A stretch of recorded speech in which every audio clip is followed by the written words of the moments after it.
Tentimi i katërt për konstituimin e kuvendit që do të ndodhë të hënën ka dëroj se do të ketë skenarin e njëjtë si kur herët e kaluara.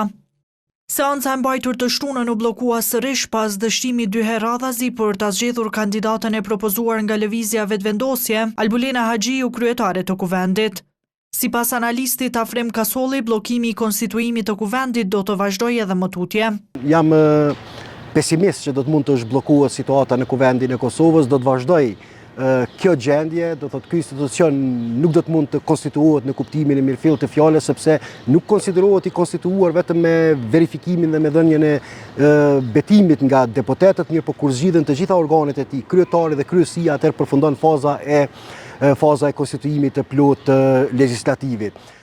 Kasolli thot se vetëvendosja si partia fituese e zgjedhjeve të 9 shkurtit është duke fituar kohë me situatën e krijuar. Nominimi i Albulena Haxhiut ishte një eksperiment politik, vetëm sa për të blerë kohë dhe derisa gjendet një marrëveshje politike, për siguru numrat e mjaftueshëm për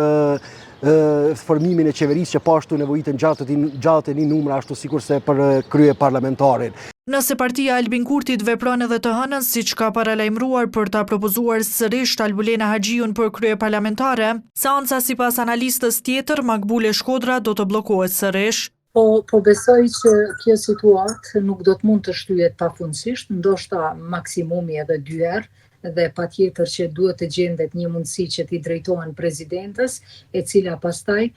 duke u thirrur në atë që po bllokohet institucionet e shtetit, pra po bllokohet formimi i institucioneve të shtetit, mund të kërkoj interpretim nga gjykata kushtetuese. Pas 2 dështimeve të shtunën, deputetët e miratuan raportin e komisionit për verifikimin e mandateve, derisa 120 deputetët e zgjedhur dhanë betimin e tyre. Betohen